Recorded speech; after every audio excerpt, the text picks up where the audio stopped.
He's in trouble. Off this Santana, he will go down the recommend, but look at Seal can pop in the ult. Look at the damage, the Omni Slash. Loda's going to work though. His attack speed is insane. I can't believe it. This week, Trump talks the long-term viability of competitive Hearthstone. G2A is banned as a sponsor of League of Legends teams and events. Dyrus retires at Worlds. And Mike Ross and Daniel Lee are here to discuss the rise of Super Smash Bros. This is Esports Weekly with Coca-Cola.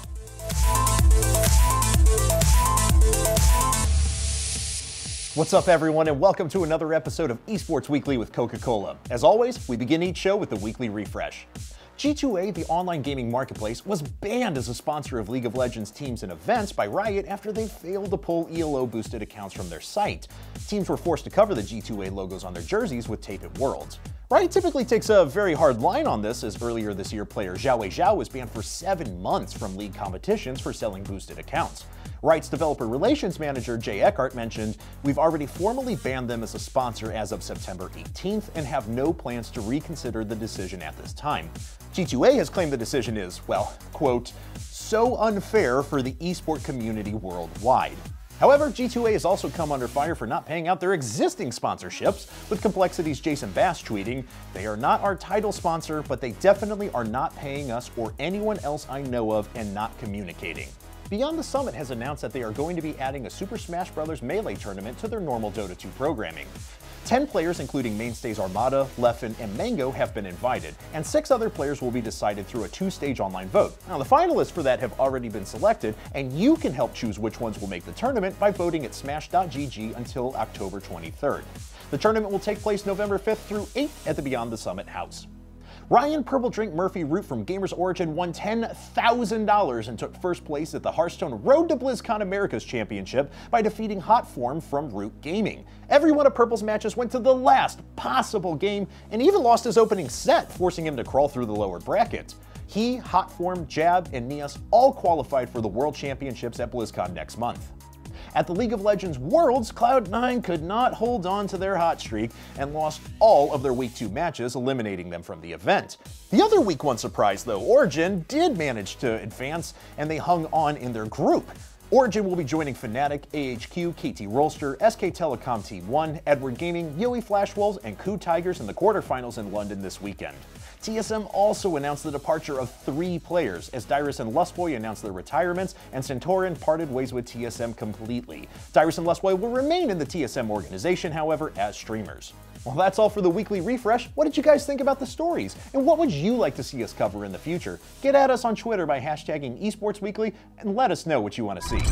So AJ, our first story is a scene that is all too familiar in sports, and that is the emotional veteran riding off into the sunset after he plays his last match, and that's exactly what happened over the weekend over at LoL Worlds. Yes, it did. Marcus Hill, also known as Dyrus, the legend of the top lane, he announced his retirement after TSM lost to LGD. Yeah, and he came off the stage and was immediately interviewed by Shox and gave a very, very emotional interview. And we actually want to show you guys a small clip of that right now.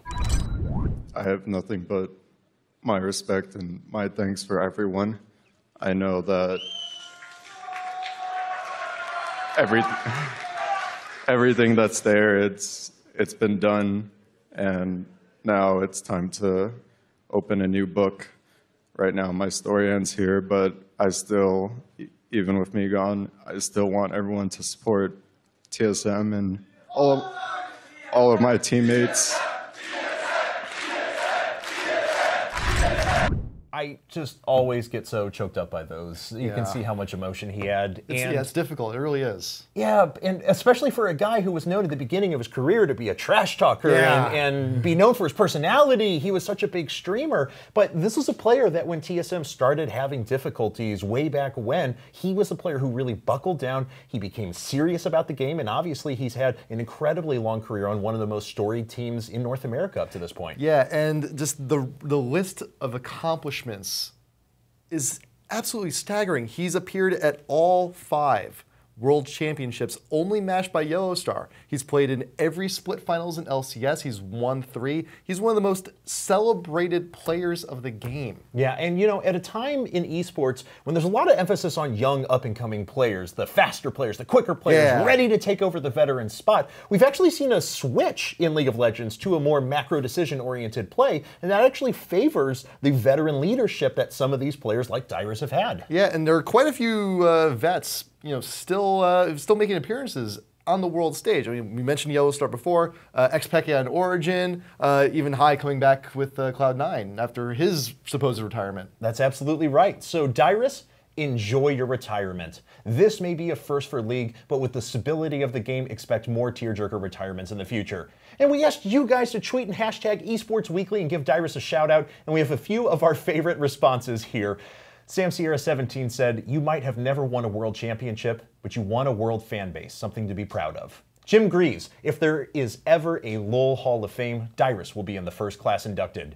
Justin Apolinar 1, ever proud of Dyrus, said, "You never let us down. We're so proud of everything that you have accomplished." And finally, Flixwolf said, "All his moments were perfect and amazing. Never forget, Dyrus. You will always be my favorite." That was a few of your tweets that was sent in with hashtag Esports Weekly. We actually got a lot more than that as well. It was really cool to see the outpouring of support for him. Yeah, and I just want to say happy birthday. That's an old one. We had to dust that one off a little bit, actually. And actually, another thing we also had to dust off too is, you know, back when we had IPL, we actually had TSM in the office quite a bit. Yeah, yes we did. Yeah, and we actually had a segment from ages ago. I believe it was actually Doa who had a friend with a suit of armor. And I know Dyrus, he said, like, you know, I want to put that on. I want to do something with that. And we actually dug up that clip. So here, check it out. Why, hello there. My name is Dyrus, and I'm wearing a suit of armor. This is Mr. Pillow. Ooh, Mr. Pillow. All right, up next, the EU and NA Road to BlizzCon tournaments have finished up, and Hearthstone players have been using this opportunity to start talking about the state of the competitive game right now. Yeah, the game is still immensely popular, but let's be real, there's a lot of variance still in the game. You know, we mentioned last week that pro players have suggested things like bans on cards, but there's a few other suggestions as well, you know, constructed formats or rotating out old cards. Right, and you know, the deck building has been seen as stagnant by pro players recently as well. We actually asked Team Liquid's show, Jeffrey Brucey, to comment on this, and he said the main competitive format needs to encourage more innovation in the decks. People don't really want to see the same decks over and over. It gets stale and boring. Releasing more cards, having a bigger card pool will give the players more options and will give us more variation. Show also mentioned that Blizzard should lower the amount of variance in the game because, you know, we all praise onto the omnipotent god of RNG, which if you're unaware, RNG stands for random number generator, which is how so many random effects in the game are determined. You know, and huge swings of luck can help a free-to-play game like Hearthstone attract people and retain people, but there is the double-edged sword. And last weekend, we actually sat down with Jeff Shee, the mayor of Value Town himself, TSM Trump. We asked him what he thinks about the current competitive scene, what Blizzard needs to do to improve the game, and whether or not he thinks Hearthstone is viable as a competitive game long term. Take a look. Hearthstone remains a very popular game since its debut, but many pro players have been asking questions about the competitive scene. There are concerns about balance in the game, with players like Tice, the winner of the EU BlizzCon qualifier, calling for a ban system for heroes, much like in most MOBA games.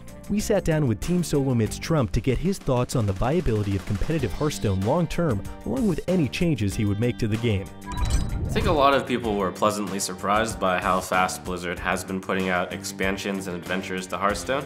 The big thing is just to make sure that those expansions and adventures have enough oomph in the cards in order to shake things up, in order to create the possibility of new decks, and in order to dethrone a few of the currently existing decks. Oh my God! Does he get punished right here? And Jeff fist pumps. He's got it! Trump goes down. I'd say the biggest obstacle is to make sure that the newer cards have enough of an impact such that the game doesn't just fall into the case of everyone continues to use the same cards. And also another challenge is making sure that the new cards aren't so drastically powerful such that everyone just uses the new cards repeatedly. So they've got to work out a system of some sorts to ensure that if they do, then I do see this game lasting well into 5-10 years, just because it is a game that they have built up. Initially, the foundation is really good, a very good streamable game, a very good game to watch, very high production value, has a lot of the newer things that other games stumbled on. Voice acting for all the cards, animations, it's just very well done. They have a good baseline, they just need to make sure they can keep it going for years to come. We're back for another Esports Weekly Roundtable, and this week, we're talking about Super Smash Bros. So joining us on the show, we have pro player, commentator, analyst, all-around good guy, Mike Ross, who doesn't think he's an analyst, apparently. Thank you for the proper introduction. Appreciate it. No problem, no problem. And we also have Daniel Lee as well from Melee and On Me, who's been also a commentator, analyst, player, done pretty much everything for Smash. So how are you doing today, man? I'm doing great. Thanks for having me on the show. Awesome. And of course, like I said, we're here to talk about Smash because it is one of the biggest esports on the scene. But even in saying that, there's a lot of weird implications. I mean, I remember watching EVO a couple of years ago when Korean players, quote unquote, invaded, and everyone joked, FGC is esports now. You know our pain. Yes. There's a ton of truth to that. And we'll actually get to that.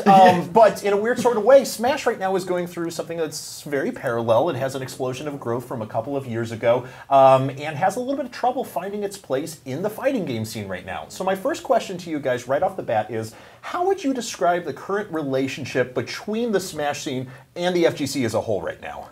So I would say there's a sense of respect between the two communities. It's very easy to target who's a Smasher and who is more part of the fighting game scene. I'd say it's improved a lot from the past few years where Smash was seen as this kiddie party game to now I think we see a respect to all communities. I think people see the mind games, the mechanics, and the amount of practice that it takes to get good at all these games. And so I would say there's a sense of respect, but I wouldn't really say we're fully integrated either. Yeah, and there's also not just, Smash 2D FGC, but also Smash 2D gaming community as a whole, because I also remember way back in the MLG days, you guys weren't even streamed.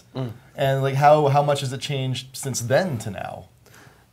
It's been crazy. Sometimes I wake up and I wonder, is this really happening? There's a... I think we've all had that moment, actually. Because just 3 years ago, basement tournaments were the norm, and all of a sudden we're getting these big venues, $10,000 prize pods, whereas 3 years ago, $100 was pretty good. And so it's just amazing just how much we're increasing in size. 2 years ago, I believe the record was about 700 people. EVO had 1,900 people for Melee, and I think about 2,000 for Smash for Wii U. So it's really exciting to be a part of right now. But Mike, then I throw that question to you, as someone who kind of comes from the other scenes within the fighting game community. What has been their response to the Super Smash Bros. Scene in general? How have they received it? So I think, it kind of goes back a couple of years, like when we had Smash at EVO back in 2005. And a lot of the community, it was the first time the FGC got to see this other world. You guys had been building up your scene. We didn't know exactly how big that particular scene got. And when you guys were involved with us, it was kind of treated as, you were sectioned off into your own little world. We're trying to bring two communities together, but what ended up happening is we were still separated. And I think what has happened with time going on, we've seen how Melee has your guys' scene is ridiculous. You guys come out in full support. You guys have Melee, you guys have Smash 4, and you guys are bringing about 2,000 people for each game. Yeah. And there's little to no crossover.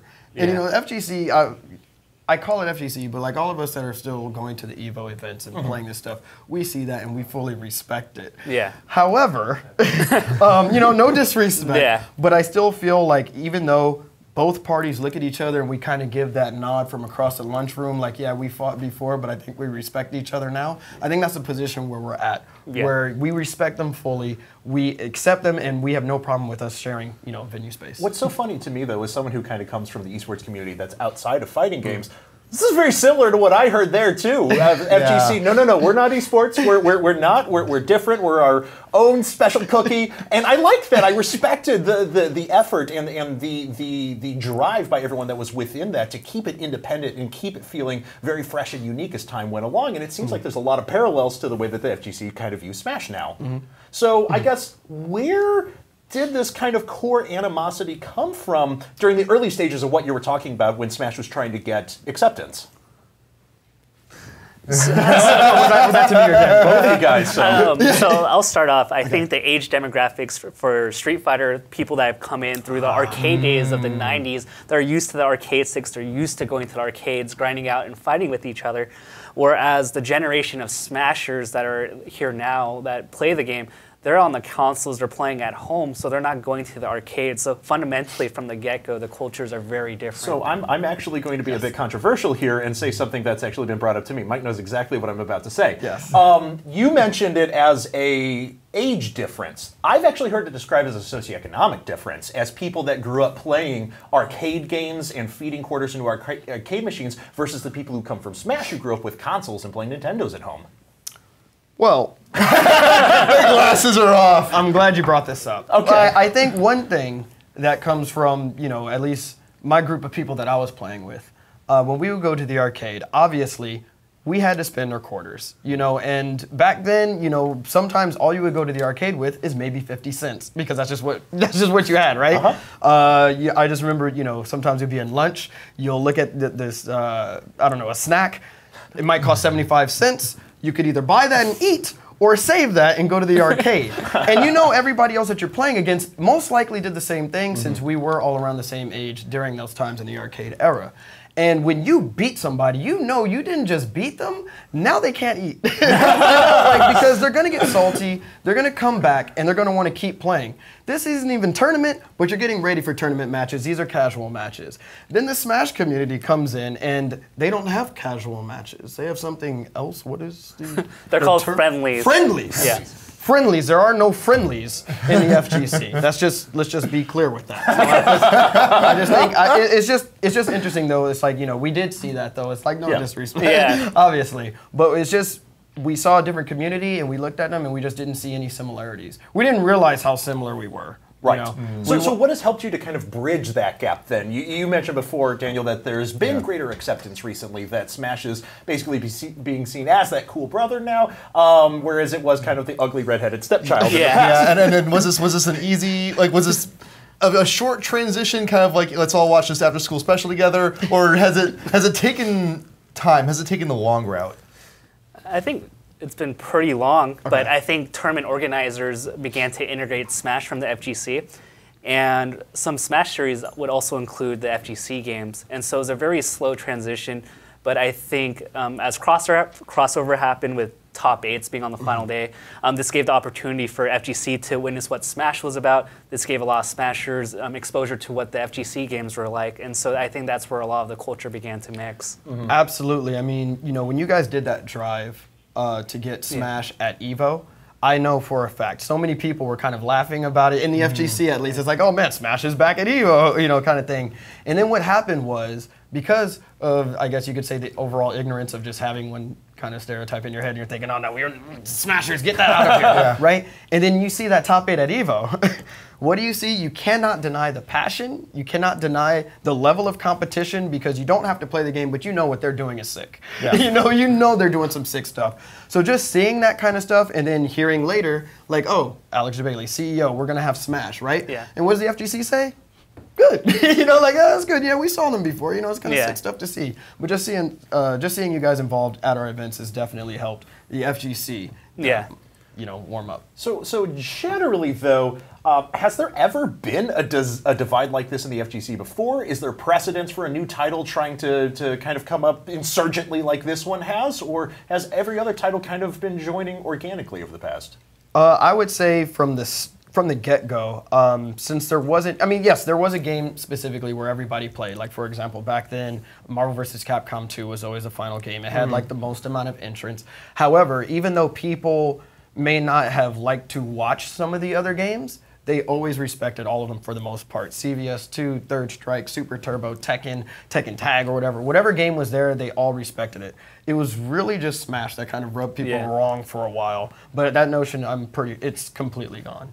Okay, except few of the diehards. There's always the diehards. Yeah. You know? So then I kind of asked the other side of that question to you, Daniel. Then, when the Smash scene was developing, did it ever try to compare itself to the rest of FGC? Did it compare itself to different esports, or was it really just this dedicated group of people that just really wanted to see a game succeed? I think there was just like raw passion, right? I think there were a certain niche of people that wanted to see the respect given to Smash as FGC games were, because there's mind games, there's footsies. There's many aspects that are very similar to a fighting game, although there's some core mechanics that are very different. But I think for the most part, we thought, well, as long as we love our game, we're just going to do the best with what we can in terms of tournaments, promotion, content. We just didn't really care about what other people thought. We just kind of ran with our game. And if people respected what we did, then we would, tag along with them. Absolutely. So what do you think the two scenes can learn from each other still at this point? So in what ways can they actually help each other start to grow and work together? I can answer that. Yeah. So even just, I think the FGC, when they saw the amount of effort that Smash is pouring in, I think they looked at themselves and say, like, hey, like, look at how passionate the Smashers are. They don't always have the nicest prize pots. They bring in their own heavy CRTs. They bring in equipment. They'll be playing on the hotel room floor. Like, they just love their game. And I think it brings a reality check that sometimes, like, we have to go back to, why do we play this game? Do we actually love the game? And I think we challenged FGC in their intentions to why they play the game fundamentally. Now, for the Smash scenes, a lot of the TOs, the Evo TOs, Jabali, Hado, Rick. they actually mentor a lot of the TOs in the Smash community because they've been more established in creating these larger events. We actually, piggyback off of them for help. We get advice and they mentor us. So there's a lot of crossover and a lot of help happening between the communities already. Cool. And we've seen the communities going out to help themselves and each other's. Let's talk also about the game makers, because Evo has a lot of support from Capcom. There's been support from Warner Brothers in the past. Yeah, I think Daniel already left. You know where this is going. You know where this is going. Oh, don't do it to him. It's been rough in the past. Is it getting better? Is support from Nintendo getting better? Okay. So to give context, in 2013, we got ourselves into the Evo Drive after successfully donating like almost $100,000 to get in. A couple days before, we had this like overnight fiasco where Nintendo just basically said, you cannot stream this game. Yeah. And it was just a mix-up within their company. And I think over the past 2 years especially, just seeing the documentary come out, Evo 2013, and these large groups of people that just really love the game, it caught Nintendo's attention to say, maybe we're a little bit behind on this. Maybe esports, maybe these competitions are something we need to invest more money in. So there are Nintendo representatives that are, partnering with these larger tournaments, and they want to support. They want to understand what this whole competitive edge is about, and it's all new to them. So they're still learning, but they're trying to learn on why people play their games so much. It's like, why are you still playing GameCubes? What about on the other side then, Mike? How have other developers come in and helped out with big fighting game community events? Well, companies like Capcom, Microsoft have come in to help Killer Instinct, helping Street Fighter. They want to come in. They see that there's a scene now. They see that people come out, that they want to play this game, and they want to win a little bit more than $100, for getting first place. Like, we understand. By the way, $100 is still a lot. That's still a good clarify. But yeah, like a lot of these game developers are coming in, and they're adding huge pot bonuses to their tournaments. I think Mortal Kombat, they're doing a season, another one with ESL, and there's like $50,000 prize pools coming out. And what does that naturally do? People that play this game at a competitive level get rewarded. And it shows that the developer's interested, and therefore the players even love the companies even more. So it's just a good relationship now. Sure. They're listening to the audience. All right. Is there like one pivotal thing that Nintendo can learn from Capcom going forward? If anything, they actually, I don't know what the relationship is like with you guys and Nintendo, but if there's one thing they need to do, they have to listen to their people. Yeah. They have to listen to the people that are actually on the ground floor, that have been doing these events for, 15 years? Yeah. Because they actually might know better. All right, that's all the time we have for this week's Roundtable. Big thanks to Mike and Daniel for popping on the show. Don't forget, we'll have an extended cut of this Roundtable out next week. And make sure you check out MLG New Orleans this weekend. It's their 100th. Yeah. 100th event in their 13-year run, and they'll be running Dota 2, Smite, Call of Duty, and Super Smash Bros. Melee tournaments all this weekend on MLG TV. Next week on Esports Weekly with Coca-Cola, we'll sit down with Alex Golden Boy Mendez to talk about the state of console first-person shooter tournaments. So make sure you send us in your questions for Golden Boy on Twitter by hashtagging Esports Weekly. We'll see you then.